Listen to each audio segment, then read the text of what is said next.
Hi, everybody. So I am here with my friend Emilee, and we are trying take two of our attempt to talk about Maleficent. And this is a movie that I didn't really care for. It was my worst of 2014. But my friend Emilee liked, and I'm doing Sleeping Beauty next week in my Disney Canon rewatch. And so a lot of people asked me to review Maleficent. And I felt like, what's the point of doing a ranting and raving video? Why not try to do something more constructive and fun? So I thought it'd be fun to sort of talk about different sides of it. And so she was kind enough to be willing to put up with Google and all their frustrations and come and talk to me about it. And yeah, if you just want to introduce yourself real quick again. Again, yeah, sorry, my computer problems. I'm Emilee, and I look at movies a lot from a writer's point of view, and so I pay attention to the way I see things set up for the future, the little clues that are going to tell me what's going to happen, and so that's kind of the way I watch movies. I'm not quite as good at remembering all the little details. Rachel's amazing at that. Oh my gosh. I think you probably have the photographic memory, but a lot of times I'm just in it for the adventure and just to go along with it. And I don't think really hard and heavy about things. Sure. But I'm not completely gullible. Sure. No, I think that'll be good to kind of talk about the story, because I think that, that's probably the biggest thing that, my problem is that I'm very attached to the original story and the way the original does it. And so this will be interesting to discuss it. And we had started to talk a little bit about sort of my history with Sleeping Beauty. And Little Mermaid was my childhood. Little Mermaid came out when I was 9, and I just loved it. But before that, it was definitely Cinderella would have been number 1 on the princess spectrum, and then probably Sleeping Beauty and Snow White. And I think for me, where boys had Darth Vader as sort of their villain, mine would have been Maleficent. And I remember when she says at the very end, she says something like, "I'm calling up all the powers of hell and everything," and there's the big fire, and she turns into the dragon and everything. And I remember just thinking, oh, she just said that word, and I thought it was so scandalous. And so she was just this ultimate villain. Maybe her and Cruella were probably the most villains of kind of my childhood. The Wicked Witch of the West would have been one as well. Sort of there's these characters that are sort of all villain. You've got your Vaders, your Wicked Witch of the West. You've got your Maleficent. You have these characters, Cruella, and so that's kind of where I was coming from. It is sort of loving it from that angle.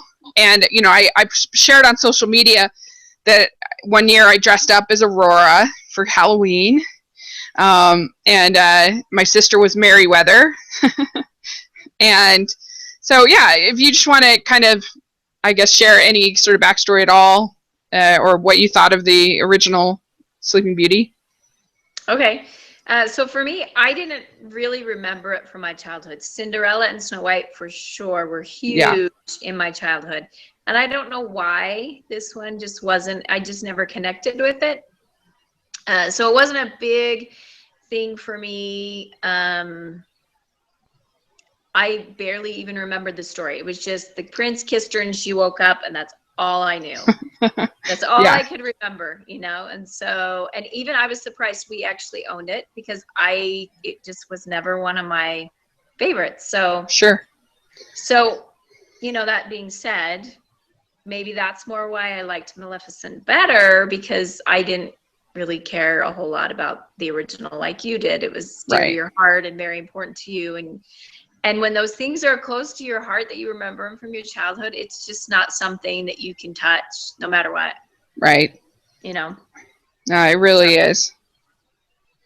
So, okay, so I was thinking we could just kind of talk about a little bit about some things that we liked, some things we didn't like, and kind of just go from there as sort of a framework. I on the surface, I'm actually not opposed to this idea of telling the villain side of the story. I'm actually not. Like, I like Wicked, for instance, the musical Wicked. But the thing about Wicked is that Wicked actually tells this. Wicked doesn't interrupt anything in the original Wizard of Oz. The original Wizard of Oz starts. It can completely start and everything. You sure you have a more fleshed out character because you've seen her journey from how she became bitter like that. But so I actually feel like one of the things that frustrates me about this movie is that I actually don't think it does the job it's saying it's going to do at the beginning. It says, we're going to tell you the other side of the story. And from my perspective, I don't think that's actually what it does. I think it actually tells you a totally new story because every decision that she makes is pretty much completely different than what she makes in the original story. So it's not the same character. And so it's not saying like, here's why I did this evil thing. It's saying, oh, it's not really evil at all. And so that's kind of a thing that I think they missed an opportunity of kind of showing how she became bitter. And I guess they do that a little bit with the wings and everything, and that could be good. But I feel like what they ended up doing was just making her into the hero, and so telling this whole new story, and then making Stefan the villain. So I don't know, what are some of your thoughts about all that? Okay, so I liked the little bit of insight behind her. I agree, it does not coincide at all with the fairy tale animated version. Yeah. But for me, it was okay because I wasn't in love with the original and didn't, it wasn't my Bible. Sure. So yeah, I agree. I think that they played it pretty heavy with Stefan, but I also saw a lot of themes like, his motivation was power and money. And when he got it, he still wasn't happy with it. And so, he lived in fear his whole life. And so I do wish they would have expanded more. And I would have loved to see what his life was like back at the stables or wherever on the farm, wherever he came from, to know why he was the way he was. There wasn't any explanation. Right. It's just to get power, pretty much. Yeah. And he's this poor farm boy, and he sees his opportunity and he takes it. And so I would have liked to have seen a little bit more about why, all these things matter to him, but once he gets them, he doesn't care about them anymore. And he lives in fear of Maleficent. So I would have liked some more motivation from him for why he did what he did. And right. Yeah, I get that he's haunted and tormented, and he's got this wife now that came with the crown he probably doesn't care about. And so yeah, he is obsessed with this Maleficent character and what's she gonna do next, and yeah, she's coming for me.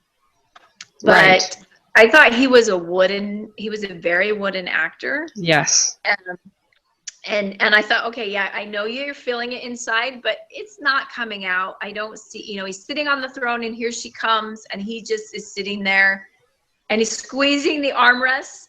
Is not enough acting right. for me to see what's going on. And so I wished he would have been a little bit more. It's like Edward in Twilight, right? Yeah.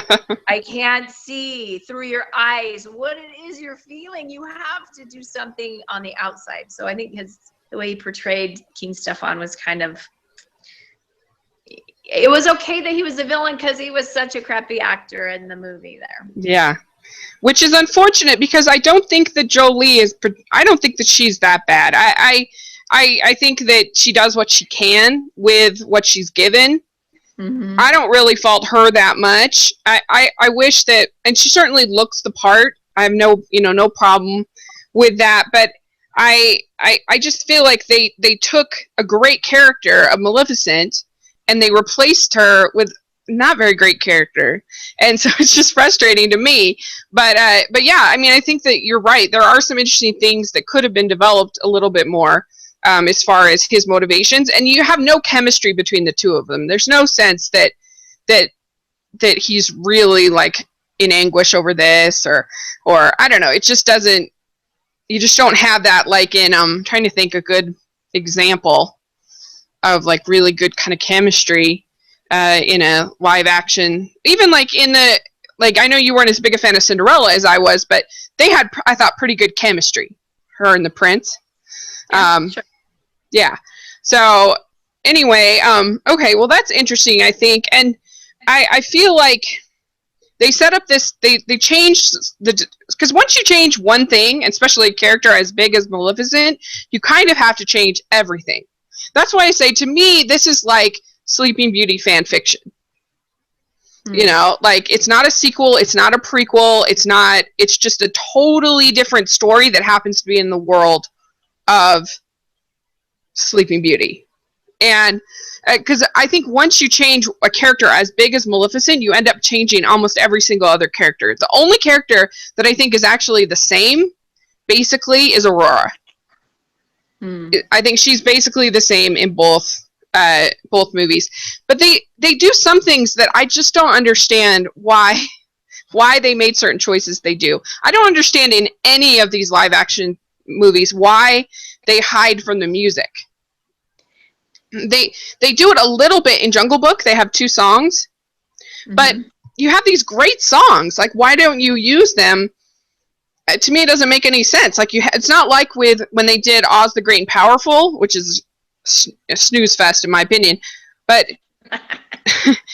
they didn't have the rights to those songs. They don't have the rights to Yellow Brick Road. They don't have the rights to all that stuff. So they have to do something totally different. But in this case, they're their songs.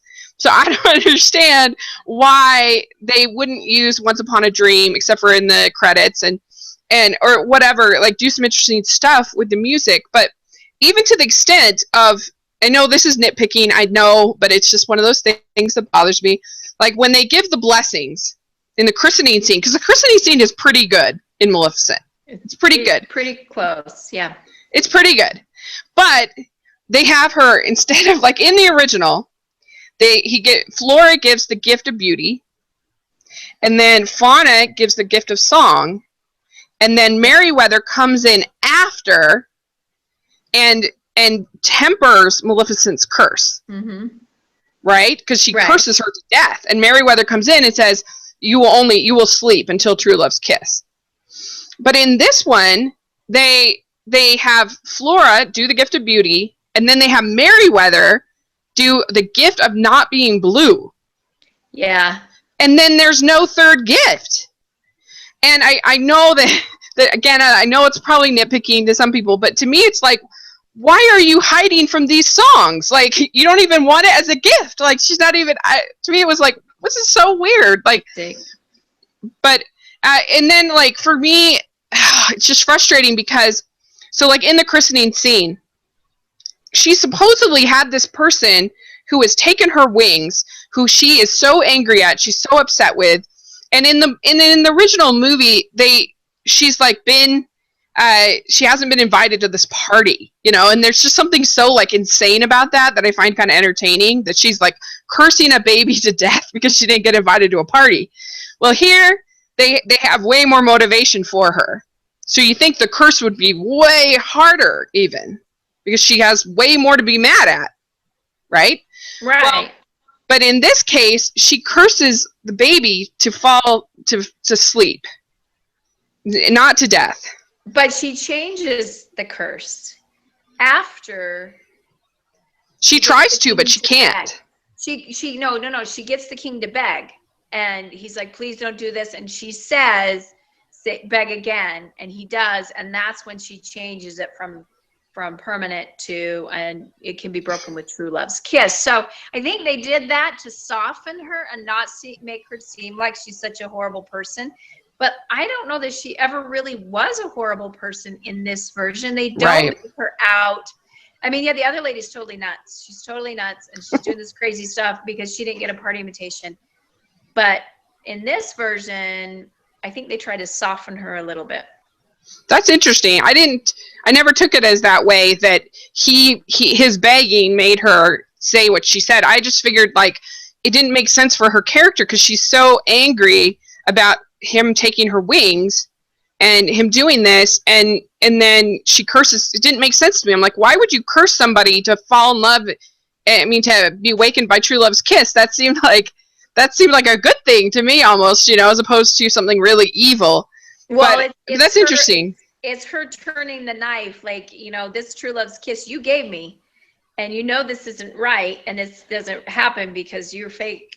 And so I think for her, that's just to bring up the past to stir for him. Yeah. And, you know, yeah, she was upset when he became the king and got married. But I think once the child was there, that was, you know, that's like, oh, okay, you're enjoying this marriage thing. You just totally killed me, but now you're off having this happy life. And this is the proof of this happy life. You have this child now. So I think it's a solid point. That's where she's coming after the child because of him. Okay. Interesting. All right. Well, that's an interesting point. I guess there are other two things the next thing that really drives me crazy is the fairies. Because in the original film, and I know probably you should be like, stop referring to the original, but I can't help it. But the fairies, I think, are actually unsung Disney characters. Because, yes, they have the silly scene with making the dress and making the cake and everything in the original, but they also managed to, like, hide her successfully for 16 years.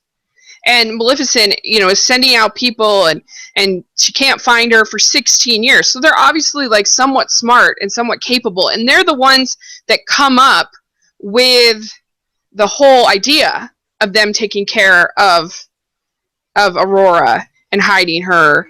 And in this, like, Stefan even says, like, I don't want her to go with those idiots. And it just turns them into these characters that are so stupid. And like, you have three people who are their main job, their only thing they have to worry about is Aurora.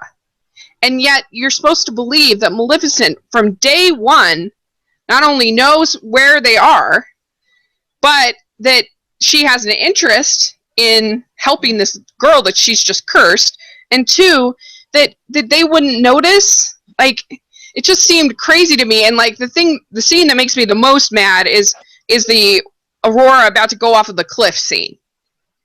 It's like, come on, that was just so like frustrating for me as somebody who really likes these characters, to see them just being such idiots and such bad parents. I don't know. So what do you think about that? Do you share any of those feelings, or I don't know, what do you think? Or did you like it? Okay, so they were like the comedy, they're like the of the whole thing. They were just there, but you know, part of it too was, why did it matter? Why was she after looking for them when she's already cursed the girl and she's already going to die? So why didn't the king just hang out with his daughter for 16 years, send her away for a day or two, or lock her down? You know, for me, that didn't make any sense. And so to send her off with these people. So the way I thought of the fairies was, why she was watching was she was trying to keep this kid alive so her curse would come true in the Maleficent story. Because if the baby starved to death, there's no revenge. It's just the baby died. And so she was keeping, and then her little crow friend, the Diaval, was there, you know, like, okay, you've taken this too far, and he would squawk or he'd make a noise, and then she'd be like, oh, you're no fun. And she was having fun with, you know, these idiot fairies. But do you think though with three people that they would have noticed that like she's such an active role in this, like the one person that they're supposed to be keeping from this girl, that's their one job, three different people would never notice that all these years that she was so involved with this girl? That seemed crazy to me. Yeah, it didn't bother you? It did seem crazy to me, but for me, it endeared her to, I mean, off a cliff, you're taking care, you grow to love them. And for me, that's where she grows. It's not when she brings her to her home and lets her see those things. That's not this girl. It's the everyday taking care of things for me. Mm-hmm. I don't know. And for me, that was the heart of the whole story, was this mother-daughter, this evil stepmothers. They're so, they're always getting the bad rap. Stepmothers are horrible. And she's not, she's like a surrogate mother. Right. Really a stepmother. But finally you have a good, you have someone that's there for the child, and hey, it can be done. You don't have to hate these children because of their parents. You can love them. And that's for me part of the heart of the story. And then the twist at the end was probably the most appealing to me when we've talked about this. And you tell me when you want to talk about that part. But. Sure. So one of the things we'll get there next. So I really love Prince Phillip. He's my favorite Disney prince, actually. The next one is the prince in Mulan, Shang, I think his name is my second favorite. But because Phillip is like he's like a kick butt guy. Like, he's out there like fighting dragons, and he actually has like some dialogue, and he has like discussion with his dad, where he says, this is the 14th century, kind of a thing. And like compared to the other Disney princes, he's way more developed. And I love the scene in the original with when he's chained to the dungeon, and Maleficent is like, so much for true love, and he's fighting, and then the fairies actually give him the sword of truth, and that's how he's able to defeat Maleficent. And well, it's really the fairies that actually defeat Maleficent, because they send the spell. Anyway, but I just feel like he's such a cool character, and in this, holy cow, he is like nothing, because they needed that ending. So that frustrated me a little bit, that I felt like you had this really cool character. Again, I just feel like they had so much potential to do cool things, and they just didn't make the choices that I would have made, which doesn't mean they're necessarily bad choices. They're just not what I would have made. And so anyway, did you have any problem at all with the lack of love interest or with what they did with Phillip? Well, he was like the bait and switch, You're looking over here, okay, here's the person, he's going to save her, and that's not what is going to happen. And so for me, I didn't need to know any more about him, because he did nothing else other than to be eye candy. And here's this 16-year-old girl who's going to make a choice, and there's a boy. It was like Squirrel in Up. Look over here now. Now, wait a minute. What was I going to do? So, I mean, that's the only purpose he served in that story, is just to be the diversion. And maybe this can work. But wait, they just met. And I loved that he said that, because guess what? That's what real life is like. I just met her. I don't love her. I loved that. And finally, guess what, girls? We don't fall in love in 20 seconds. And well, that was kind of definitely a bit of a Frozen influence, I think, a little bit. And I think the ending is totally like kind of playing on. I love Frozen. I love Frozen. I think it's a great movie. But I did feel like this was a little bit of a cheap kind of copycat of Frozen. So yeah, let's talk about the ending. So of course, Maleficent ends up being the true love kiss, being the one to give the true love kiss. And it's, they went for it. I give them credit. They went for it. But for me, it just was frustrating. I just felt, I'm like, what? And so it's one of those things that I think you either kind of go with, or it's just like, yeah, right, give me a break. But I don't know. So you liked the ending. I loved the ending. It was a twist. It was new. It was never been done. I didn't see it coming. Even with Frozen, you still say it's new? For Frozen, with the sisters? Yeah, saving. I didn't even think about Frozen. Didn't even come into my mind at all. But I thought that is so wonderful. I love that they're acknowledging that parents have a love that is just as divine and wonderful as this true love thing that you seem to think. And it's even truer and straighter. And we would do more for our kids than we would for a 16-year-old boy that we just met. Mm-hmm. I don't know. I love that. And having a daughter of my own, I was like, that just made my heart very happy. I part of this. That was, the twist was enough and made up for everything else that I thought was lacking. So what are some of the things that you would have improved, that you would have done better? I would have loved to have seen some more about Stefan and why he did what he did. Yeah. I didn't see any proof that Maleficent was evil enough. Mm-hmm. So I didn't, she just really wasn't a horrible character. But you know what? Nobody's the villain in their own story. And so the things that she did, maybe she really wasn't that bad of a villain. Mm-hmm. So that I would have definitely liked, because if you want her to be a villain and be a bad person, then I need to see her being a bad person. Did she go out and torture the humans other than making them float in the air and growing thorns? Because they're coming at her. That's a defense. That's not an offense.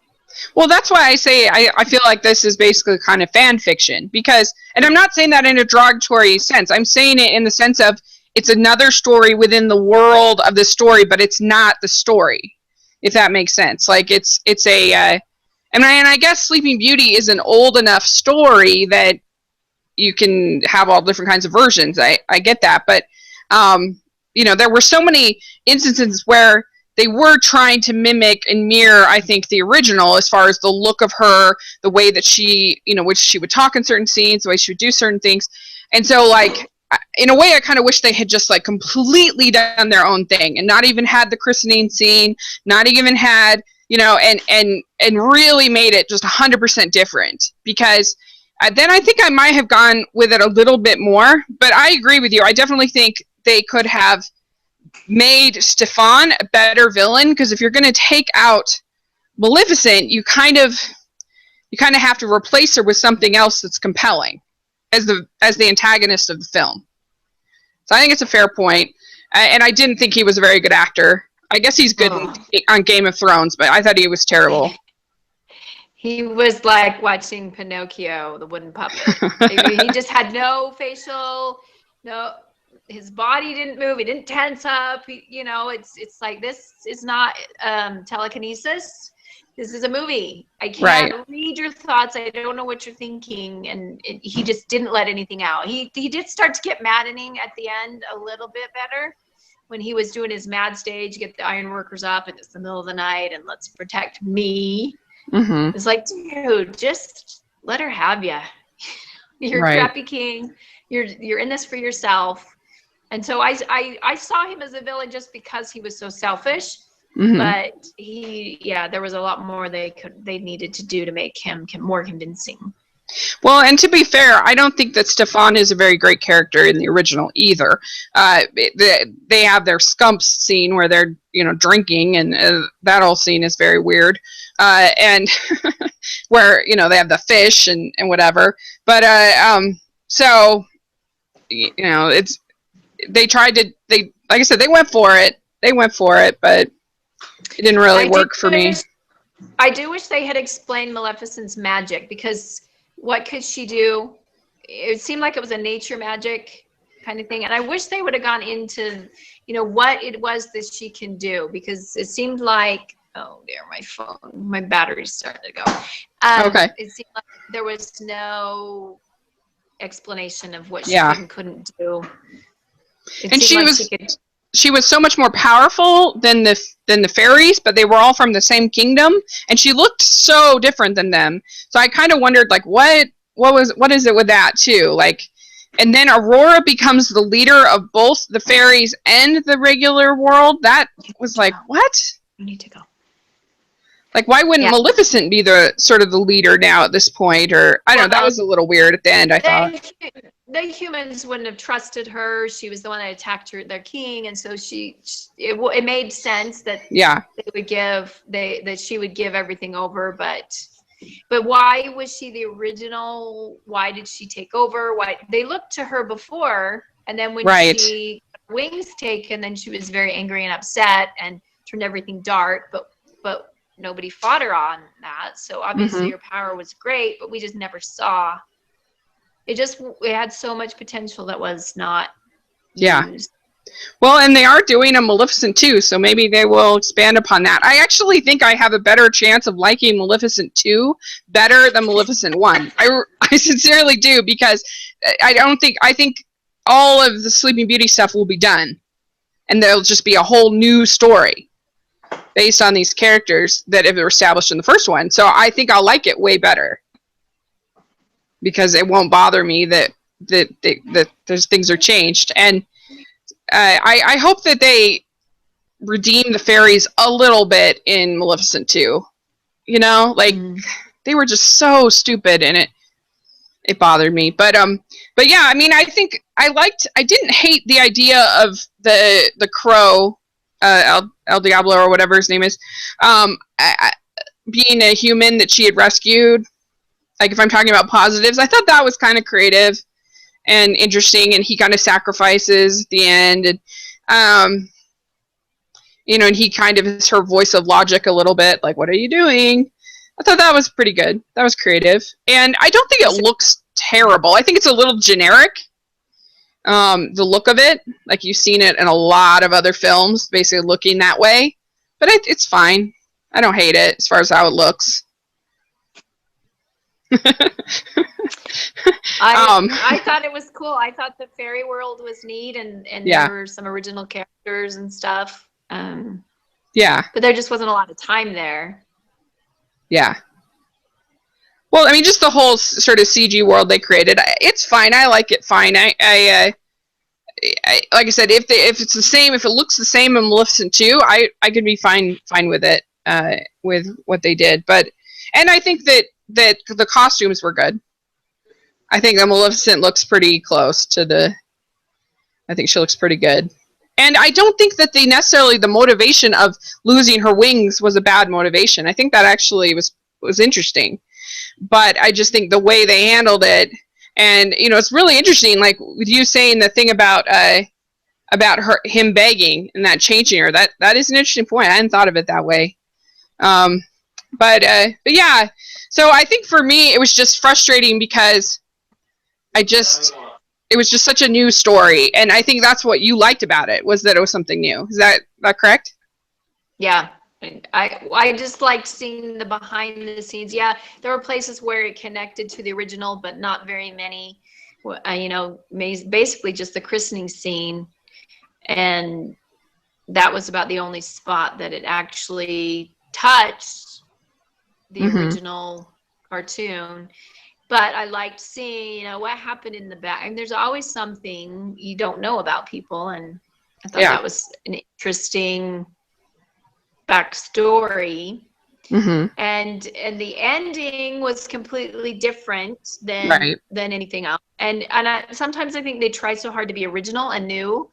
They don't want to use the original source material. They want to come up with their own things. So it's a separate standalone. And I get that. I understand that. So it just kind of depends on what you're looking for when you go to the movie. Sure.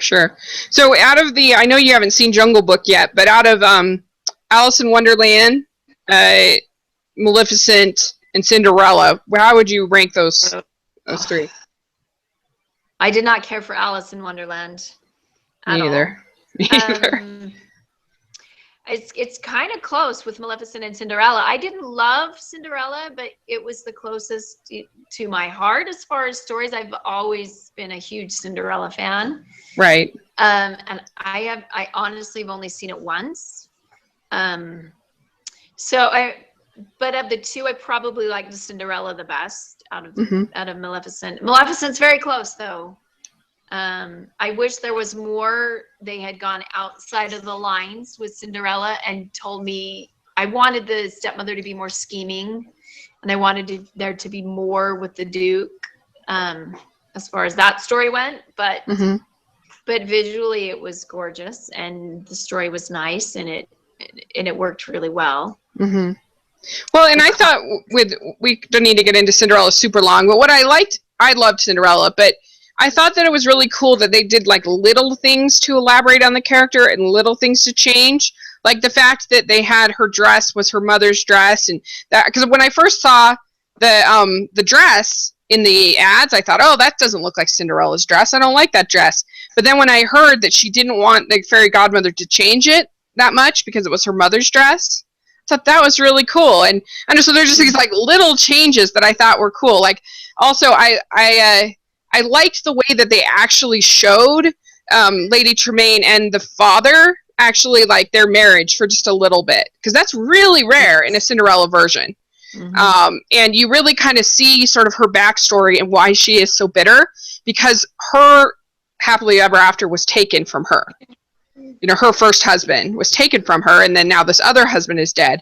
So I thought that was really cool, and I did think that they had pretty good chemistry, her and the prince, and but yeah, it's just one of those things of like a totally new story versus like a tweaked story, you know, like, and I've heard people talk about both of them, but for me, I think that I would rank it at, I did not like Alice in Wonderland, because it's just that it's just not Alice in Wonderland for me. It's just, they lose all of the nonsense, all of the fun of the original animated movie and the book, and it, you know, they had this prophecy and this, you know, all this stuff that doesn't need it, and Chosen One, and but anyway, so for me, I would say in order, I would say Cinderella, and then I would say Alice in Wonderland and Maleficent, just because I feel like at least Alice in Wonderland is visually a little bit more interesting to me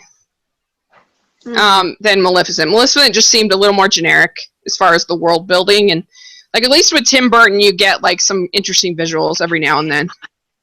But anyway, well, I really appreciate you joining me for this and sharing your opinion. And do you have social media that you want to share, or any way people can reach you, or?